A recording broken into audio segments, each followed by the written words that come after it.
पण या तिरंगी लढतीमध्ये सर्वात मोठा बवाल कोणाचा आहे तर केजरीवाल बवाल केजरी बवाल केजरी बवाल यांचं बवाल चालू आहे केजरी बवालचं ना की अमोनियाचा स्तर कुठे वाढलाय किती वाढलाय ते प्रूव्ह करा ते सिद्ध करा ही सामान्य गोष्ट आहे हा सामान्य प्रश्न आहे पण जो त्याने आरोप लावलाय ना मित्रांनो हा आरोप महाभयंकर आहे हा महाभयंकर आहे त्यांनी सरळ सरळ हरियाणा सरकारला एक हत्यारा म्हणून घोषित केलेला त्याचे परिणाम तुम्ही बघितलेत भारतीय जनता पार्टीला 240 पर्यंत थांबावं लागलं हे 400 पार का नारा घेऊन आलेले ते 240 क्रॉस करू शकले नाही त्याला कारण काय संविधान बचाव लोकतंत्र बचाव हे केजरी बवाल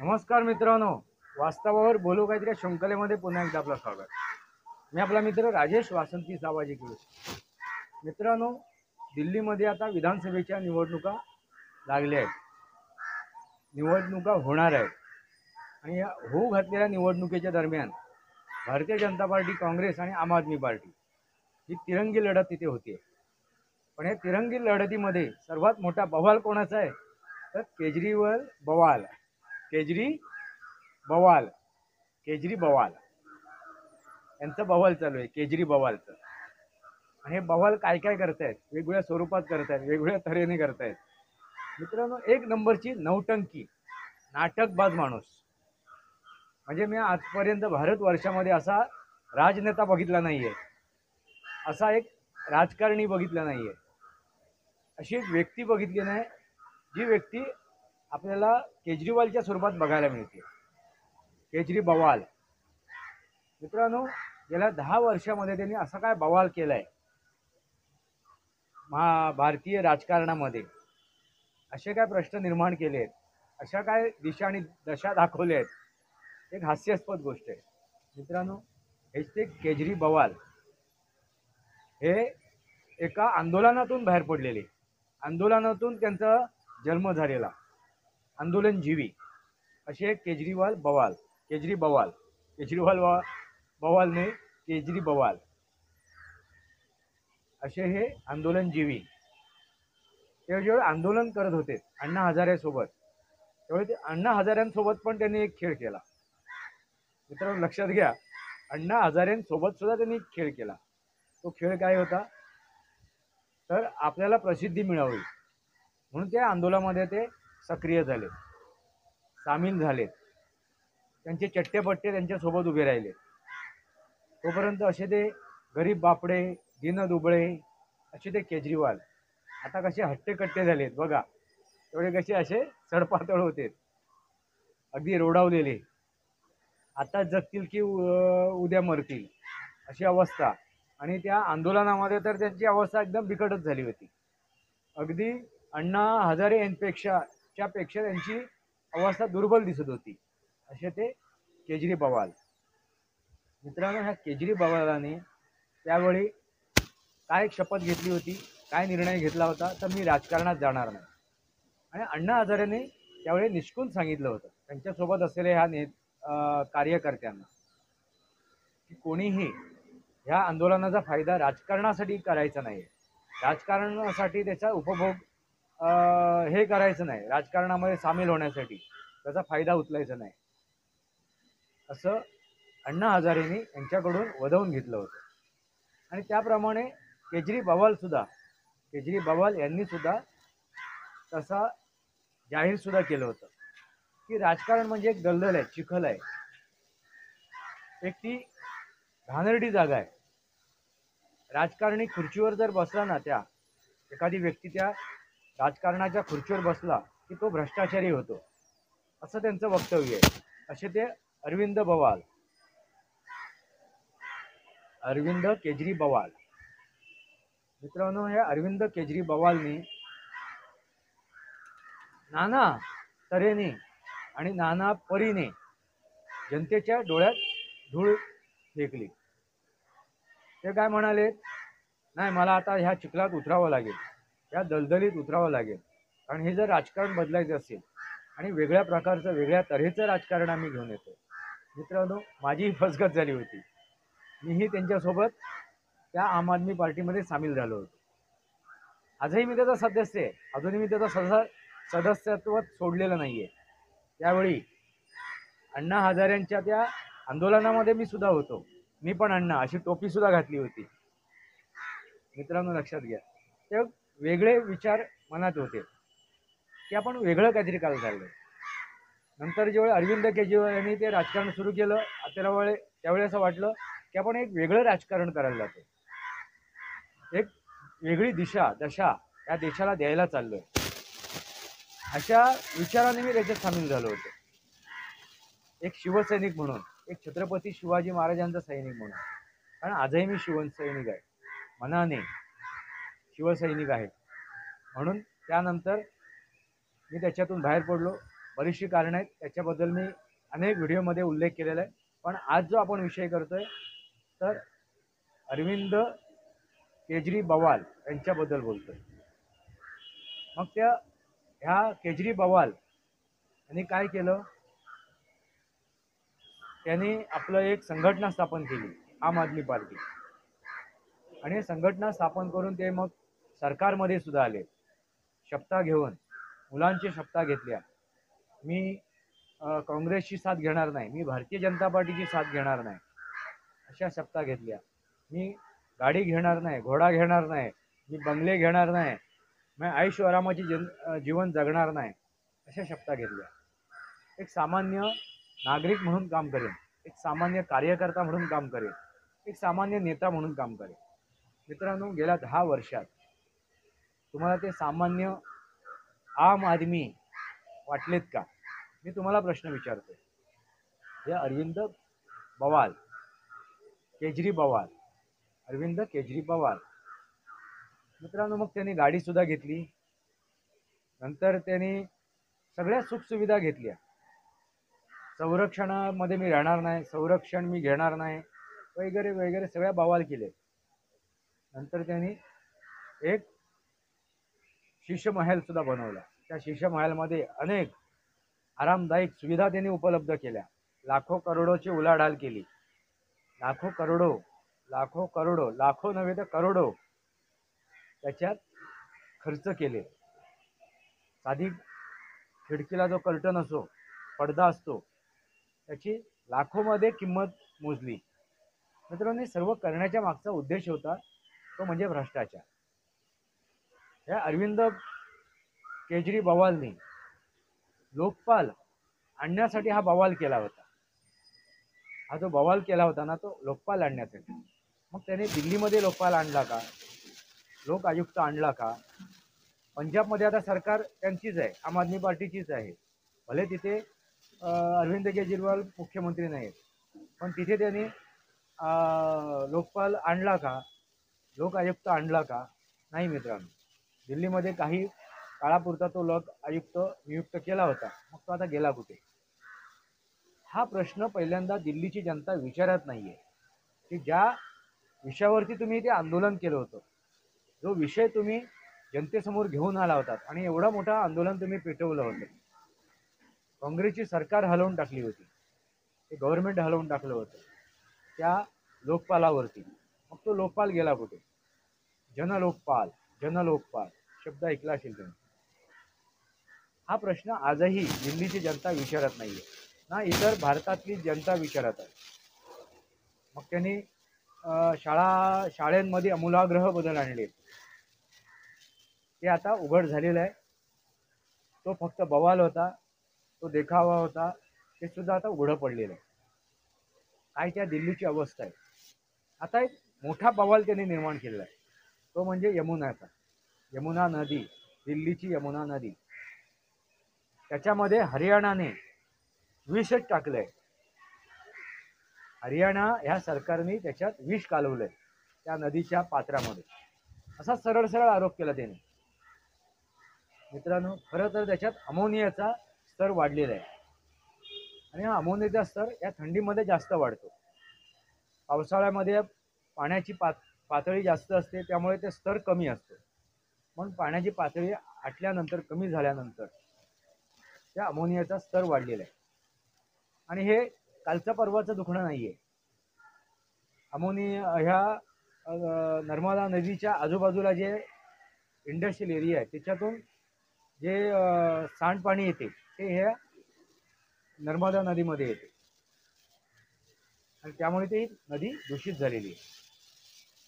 मित्रांनो, पण हा सरळ सरळ आरोप, हा सरळ सरळ बवाल अरविंद केजरीवाल यांनी केला की हरियाणा सरकार त्याच्यात विष कालवते, विष मिसळते आणि विष जर दिल्लीपर्यंत पोहोचलं आणि दिल्लीच्या जनतेने ते पाणी पिलं, विषारी पाणी पिलं, तर जेनोसाईड होईल. खूप जणांची हे होईल, काय म्हणतो, हत्या होईल, खूप जण मृत्युमुखी पडतील, असे त्यांनी प्रश्न निर्माण केले. म्हणजे हा विषय आता त्यांनी का निर्माण केला, तुम्हाला काय वाटतं मित्रांनो? ह्याच्या मागे काय त्यांची रणनीती म्हणणार नाहीये, ह्याला रणनीती म्हणता येणार नाही, ह्याला काय म्हणता येईल तर ह्यामागे काय षडयंत्र आहे आणि हे षडयंत्र समजून घेणं गरजेचं आहे. मित्रांनो, हा जो बवाल त्यांनी केला, हा जो आरोप त्यांनी हरियाणाच्या सरकारवरती लावला, त्याच्या मागचा उद्देश एवढाच आहे की त्यांच्यावरती जे आरोप लावले गेले ह्याचे लिकर घोटाळा, दारू घोटाळा, त्या घोटाळ्यापासून कुठेतरी जनतेचं लक्ष दूर करावं किंवा इतर जे घोटाळे आहेत त्यांच्याकडून झालेले, बेस्ट घोटाळा म्हणजे तिथल्या बसेसचे घोटाळे, तिथल्या आरोग्यासंदर्भात जे त्यांनी तिथे क्लिनिक खोलले होते, दवाखाने खोलले होते, त्याचा घोटाळा, अनेक घोटाळे आहेत. त्या घोटाळ्यांवरचं लक्ष दुसरीकडे शिफ्ट व्हावं आणि एक दिल्लीच्या जनतेमध्ये भीती निर्माण व्हावी. आता ह्याच्यावरती आक्षेप नोंदवायला भारतीय जनता पार्टीने मागे पुढे विचार न करता याच्यावर आक्षेप नोंदवायला हवे होते किंवा त्यांच्या नेत्यांनी हे आक्षेप नोंदवायला हवे होते. अगदी न्यायालयीन त्यांच्यावरती खटला भरायला हवा होता. पण मला कळत नाही आता भारतीय जनता पार्टी एवढी सिरियसली ह्याला का घेत नाहीये. मित्रांनो, अरविंद केजरीवाल किंवा राहुल गांधी किंवा राहुल खान म्हणा, हे जे आरोप लावत आहेत, हे जे काय वक्तव्य करतायत, ह्याच्या मागे एक षडयंत्र आहे आणि ते षडयंत्र त्या वेळेपुरतं काम करत असते. ही गोष्ट सुद्धा जनतेने लक्षात घ्यावं. त्या वेळेपुरतं म्हणजे आता निवडणुकीपुरतं. आता जेव्हा त्या निवडणुका होऊन जातील त्यानंतर मग ते न्यायालयाला सामोरे जातील, चौकशीला सामोरे जातील वगैरे वगैरे, ह्यानंतरची गोष्टी, तोपर्यंत ती वेळ टळून गेली असणार, ती गोष्ट त्यांनी साध्य केलेली असणार. मित्रांनो, ह्या बवालमुळे, ह्या सगळ्या खोट्या नरेटिव्हमुळे, ह्या खोट्या भूलथापामुळे, ह्या खोट्या गोष्टीमुळे ती विधानसभेची निवडणूक काय होणार आहे, अरविंद केजरीवाल हायजॅक करणार आहे असं म्हणायला हरकत नाही. असं म्हणायला हरकत नाही का, तर दिल्लीच्या जनतेमध्ये संभ्रम निर्माण होईल. खरोखरच ही हरियाणा सरकार या नर्मदेमध्ये विष कालवते का, त्यांना मग तो अमोनियाचा स्तर वाढलाय वगैरे वगैरे, हे जे काही टेक्निकली गोष्टी आहेत ह्याच्यामध्ये ते विचार करणार नाही सामान्य जनता. कारण सामान्य जनताच मतदान करायला जाते, मध्यमवर्गीय आणि सामान्य जनता.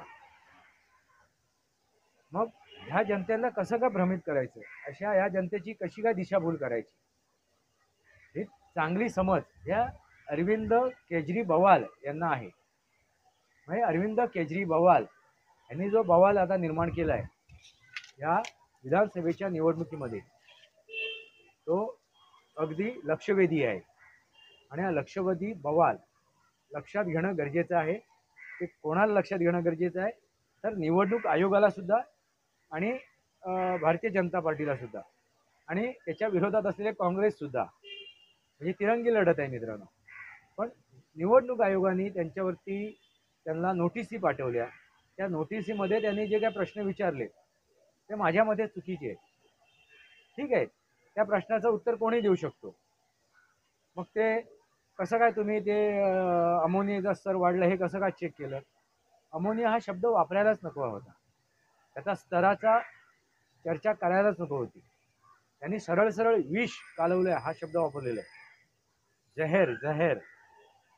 मग हे तुम्ही जहर कुठल्या ठिकाणी हरियाणा सरकारने त्याच्यात मिसळवलं, कसल्या प्रकारचं जहर मिसळवलं, असे प्रश्न विचारायला हवे होते. कुठल्या प्रकारचे जहर, कुठल्या प्रकारचं विष हे हरियाणा सरकारने कुठल्या ठिकाणी त्या पात्रामध्ये मिसळलं आणि दिल्लीकडे सोडलं, हा प्रश्न या निवडणूक आयोगाने किंवा भारतीय जनता पार्टीच्या नेत्यांनी विचारायला हवा आणि त्यांच्यावरती कायदेशीर कारवाई करणं गरजेचे होते. ना की अमोनियाचा स्तर कुठे वाढलाय, किती वाढलाय ते प्रूव्ह करा, ते सिद्ध करा. ही सामान्य गोष्ट आहे, हा सामान्य प्रश्न आहे. पण जो त्यांनी आरोप लावलाय ना मित्रांनो, हा आरोप महाभयंकर आहे, हा महाभयंकर आहे. त्यांनी सरळ सरळ हरियाणा सरकारला एक हत्यारा म्हणून घोषित केलेलं आहे. कारण तिथे भारतीय जनता पार्टीचं सरकार आहे, म्हणजे भारतीय जनता पार्टीला हत्यारा म्हणून घोषित केलं आहे, एक खुनी म्हणून, जेनोसाईड करणारी एक पार्टी म्हणून. म्हणजे तुम्ही विचार करा ना, एवढा मोठा हा बवाल आहे आणि हा बवाल साधा सामान्य नाही आहे, हा समजून घेणं गरजेचं आहे. हे त्यांचं षडयंत्र आहे आणि हे षडयंत्र काय आहे, त्याच्या मागचं कारण काय आहे, तर ही जी विधानसभेची निवडणूक आहे ती बाधित करण्याची, ती हायजॅक करण्याची, त्याच्यावरती कब्जा मिळवण्याची, काही काळापुरतं, काही वेळापुरतं का होईना जनतेच्या मनावरती त्याचे परिणाम होतील, जनता घाबरून जाईल. ही खरोखरच भारतीय जनता पार्टीने, हरियाणा सरकारने त्याच्यात विष कालवलंय असं त्यांच्या मनात एक संभ्रम निर्माण होईल, त्यांची दिशाभूल होईल आणि ते आपल्याला मतदान करतील. मित्रांनो, तसं बघायला गेलं तर आता जनता सुद्धा सावध झालेली आहे, हुशार झालेली आहे, त्यांना कळते. तरी सुद्धा 2024च्या निवडणुकीमध्ये जे काय खोटं नेरेटिव्ह, खोटेपणा वाढला गेला, जो जनतेसमोर ठेवला गेला, मांडला गेला, त्याचे परिणाम तुम्ही बघितलेत. भारतीय जनता पार्टीला 240 पर्यंत थांबावं लागलं. हे 400 पार का नारा घेऊन आलेले ते 240 क्रॉस करू शकले नाही. त्याला कारण काय? संविधान बचाव, लोकतंत्र बचाव, हे केजरीवाल. मित्रांनो, लक्षात घ्या, काँग्रेसने तर त्यांना हे अरविंद केजरी काय ते त्यांना म्हणाले, ते म्हणजे लुटारूच त्यांना म्हटलेलं आहे, सरळ सरळ त्यांना लुटारू म्हटलेलं आहे. कोणी? काँग्रेसने. त्यांची ती एक मित्रपूर्ण त्यांची संघटना आहे, ती मैत्रीपूर्ण संघटना. इंडिया आघाडीमधली ते दोघं एकमेकाचे सगळे सोबती. अशा काँग्रेसने सुद्धा अरविंद केजरीवाल यांना काय म्हटलंय, तर लुबाडणारा, लुटणारा,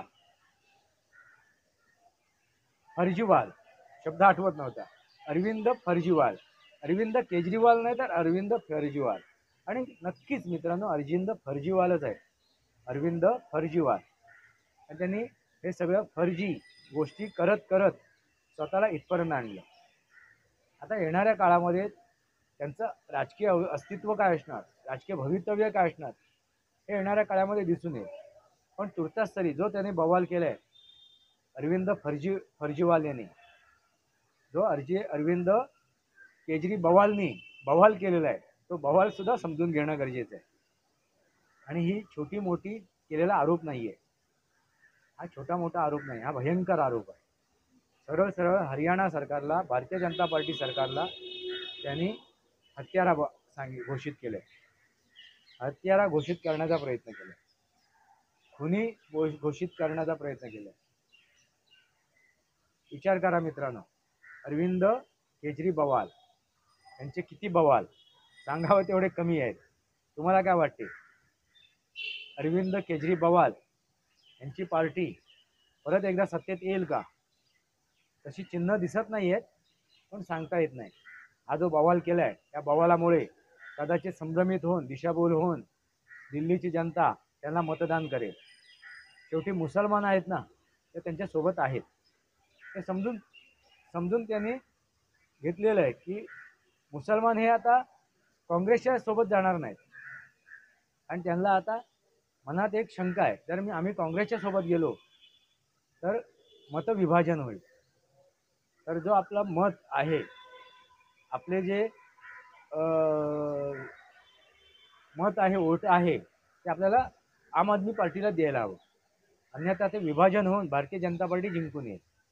त्यामुळे मुसलमानांचं एक गट्टा मतदान हे अरविंद केजरीवाल यांना मिळणारच आहे, हे 100%. काँग्रेसने कितीही प्रयत्न केले तरी, कारण काँग्रेसचं अस्तित्व आता संपुष्टात येते.